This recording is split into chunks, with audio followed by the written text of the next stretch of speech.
నా పక్కనే పెద్దాడన్న ఉన్నాడు. మీ అందరికీ ఎమ్మెల్యే అభ్యర్థిగా మీ అందరికీ పరిచయం చేస్తా ఉన్నాను. కొంచెం మాటలు కటువగానే మనసు మాత్రం వెన్న. మీ చల్లని దీవెనలు ఆశీస్సులు అన్నపై ఉంచవలసిందిగా కోరుతా ఉన్నాను. అదే రకంగా నా కుడి పక్కన శంకరన్న ఉన్నాడు. మీ ఎంపీ అభ్యర్థిగా తాను నిలబడతా ఉన్నాడు.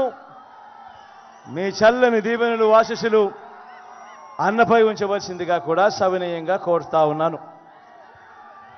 కాసేపటి కిందట పెద్దారెడ్డన్న మాట్లాడుతూ తాడిపత్రి నియోజకవర్గంలో ఒక అగ్రికల్చర్ కాలేజు దీని గురించి తాను ప్రస్తావించాడు.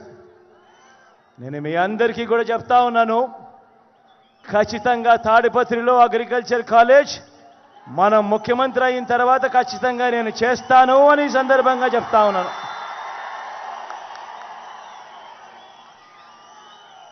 మిగిలినటివి తాను కాన్స్టిట్యున్సీ డెవలప్మెంట్కి సంబంధించి కొన్ని ప్రస్తావనలు చేశాడు.